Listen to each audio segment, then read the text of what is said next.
Salut, je parie qu'on t'a déjà rejeté une de tes candidatures ou peut-être qu'on t'a déjà dit quelque chose dans le genre « Désolé, mais tu n'es pas assez bon ».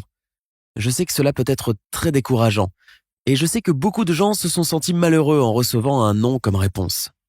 Mais je ne veux pas que tu te sentes comme eux. C'est pour ça que je veux te raconter mon histoire. Pour que tu vois qu'il n'y a rien au monde qui puisse t'empêcher de réussir, sauf toi-même. Ma vie a commencé en Chine il y a de nombreuses années. J'étais le deuxième dans une famille de 3 enfants. À l'époque, tout le pays traversait une période difficile et ma famille ne faisait pas exception.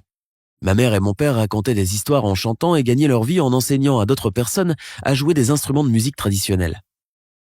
Nous ne faisions même pas partie de la classe moyenne, tu sais. Mais c'est la vie. Puis à cause de certaines questions politiques un peu compliquées, la situation dans mon pays d'origine a changé. Une petite ville où j'avais l'habitude d'aller pour ramasser des grillons et jouer avec eux comme passe-temps a commencé à accueillir des touristes du monde entier. J'ai été en complète admiration devant cette diversité de gens de différents pays et cultures et je me suis dit qu'un jour j'allais voyager comme eux pour voir le monde. Mais il y avait un gros problème, à part la question d'argent bien sûr. Ces touristes parlaient anglais et moi non. Je ne sais pas exactement pourquoi, mais à l'époque, quand j'étais encore enfant, j'étais sûr que la connaissance de cette langue m'ouvrirait tout un tas d'opportunités. Il n'y avait pas d'anglais à mon école et évidemment, ma famille ne pouvait pas se permettre de me payer un professeur. Mais j'ai trouvé un moyen de l'étudier tout seul. J'ai commencé à écouter la BBC et la Voix de l'Amérique de 20h à 21h tous les jours. J'aimais entendre les sons produits par les présentateurs et j'essayais de les imiter. Mais en même temps, je ne pouvais pas maîtriser mon anglais sans le parler, tu comprends ? Il n'y avait personne autour de moi avec qui je pouvais parler en anglais et cela rendait les choses un peu difficiles. Mais quiconque se fixe un objectif trouvera certainement un moyen de l'atteindre. Il y avait un hôtel plein de touristes étrangers à 40 minutes de chez nous si je le faisais à vélo. Et j'y suis allé, je veux dire, tous les jours. Malgré les conditions météorologiques, je prenais mon vélo et j'y allais. Et j'offrais mes services comme guide pour parler aux touristes de la ville, de ma campagne et de tout. Cette expérience m'a vraiment plu et je l'ai fait gratuitement pendant plusieurs années. Au fait, je n'ai jamais réussi à l'école. C'était très difficile pour moi d'étudier et j'ai échoué mon examen final à l'école primaire 2 fois de suite. Et j'ai refait exactement la même chose au collège. Je ne pense pas que j'étais le plus bête parmi mes camarades. Je pense que je n'avais pas de but précis, mais mon obsession d'apprendre l'anglais m'a vraiment inspiré. Quand j'ai eu 16 ans et que je faisais encore mon travail de guide touristique gratuit, j'ai rencontré une sympathique famille australienne qui voyageait en Chine.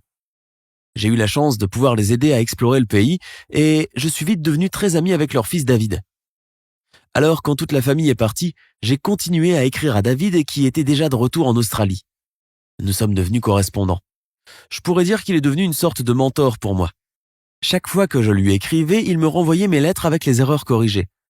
Sans aucun doute, cela m'a été très utile pour ma pratique de l'anglais. Au fait, ce n'est pas la seule chose pour laquelle je suis encore reconnaissant envers cette famille. Un jour, j'ai reçu une lettre où ils m'invitaient à leur rendre visite en Australie. Oh mon Dieu, c'était énorme. J'étais tellement heureux. Je n'arrivais pas à croire que cela m'arrivait enfin et que j'étais sur le point de voyager si loin pour enfin réaliser mon rêve.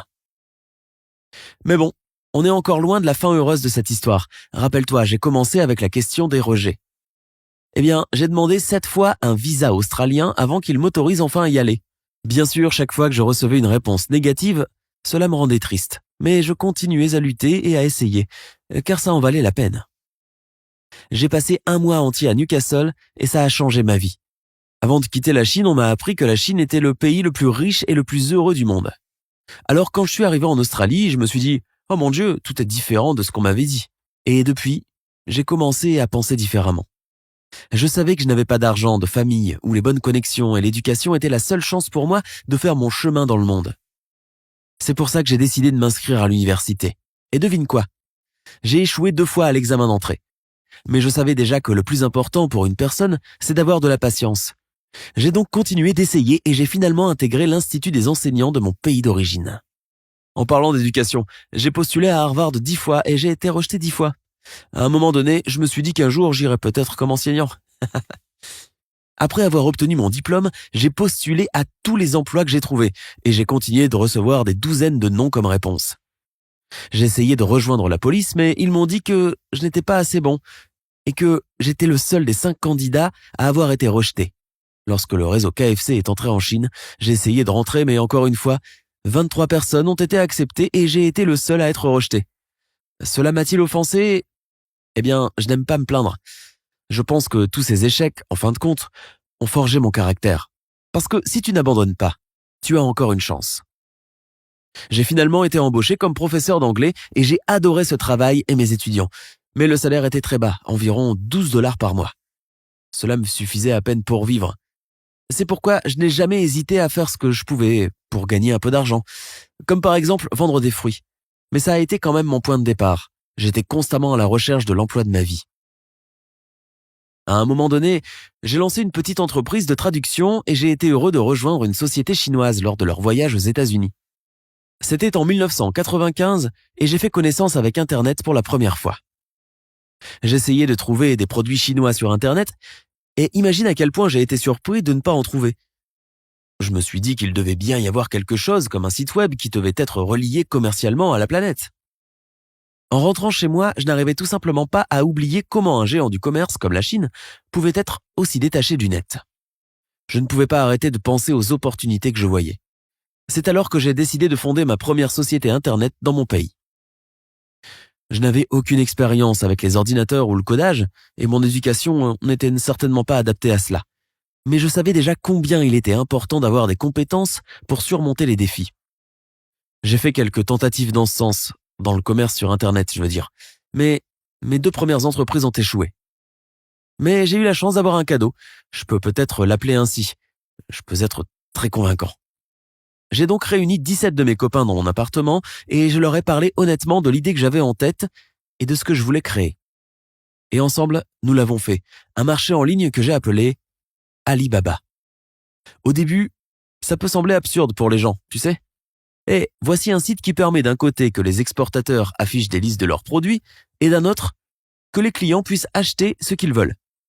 Mais très vite, d'autres ont partagé ma vision et le service a commencé à attirer des membres du monde entier. Dès le début, j'ai su que nous allions y arriver parce que nous étions jeunes et que nous n'avons jamais abandonné. Et tu sais quand j'ai enfin su que Alibaba avait réussi? C'est un jour, un exportateur est venu me voir dans un restaurant et m'a offert de payer ma facture. Il m'a dit qu'il gagnait beaucoup d'argent en travaillant avec le groupe Alibaba. J'étais très heureux. Un des touristes dont j'avais aidé à découvrir la Chine ne se souvenait plus de mon nom chinois, alors il m'avait donné le surnom de Jack. Maintenant, tout le monde me connaît sous le nom de Jack Ma, l'une des personnes les plus célèbres et les plus riches de la Chine et le président exécutif de la plus grande société de commerce électronique. C'est du moins ce que dit Wikipédia. Mais ce qui me rend vraiment heureux dans toute cette histoire, c'est qu'avec tout ce que j'ai réussi à accomplir, j'avais pu changer le monde pour le mieux. J'ai toujours eu les bonnes personnes à mes côtés. Et je te conseille fortement de ne pas seulement choisir les meilleures personnes avec qui socialiser, mais tout simplement les bonnes personnes. Quand j'ai fait mes études, j'ai rencontré ma merveilleuse épouse, qui est ma principale source de soutien et la principale personne qui a cru en moi dans tout ce que je faisais. Elle m'a épousé quand je n'avais rien, et nous étions tous les deux de simples professeurs. Elle était à côté de moi dans les moments difficiles, comme quand on n'avait pas assez d'argent pour vivre. Quand mes amis et moi avons fondé notre site web, elle a quitté son emploi pour nous aider du mieux qu'elle pouvait, en cuisinant et en prenant soin de tout le monde. Mais surtout de moi, bien sûr. À un moment donné, elle m'a demandé combien d'argent avait fait l'entreprise. Et j'ai levé un seul doigt, ce qui signifiait qu'on avait fait 1 million de yuans, soit environ 160 000 dollars américains. Oh, tu aurais dû voir son visage plein de déception. Mais quand je lui ai dit que nous gagnions autant d'argent chaque jour, j'ai vu combien elle était heureuse et fière de moi. Je dis toujours à mes enfants de ne pas essayer d'être les meilleurs à l'école et de ne pas penser que c'est amusant d'être les plus nuls non plus. Tout esprit curieux, en particulier l'esprit des jeunes, devrait avoir suffisamment de temps libre pour étudier et n'aie jamais peur d'échouer ou d'entendre un non comme réponse. Une fois dans ta vie, ose une nouvelle expérience. Travailler dur rapporte toujours quelque chose. Essaie de changer. Rien de mal ne peut t'arriver. Je vous souhaite bonne chance les gars, et j'espère que mon histoire sera comme celle de chacun d'entre vous. N'hésitez donc pas à cliquer sur le bouton et partager cette vidéo avec n'importe lequel de vos amis.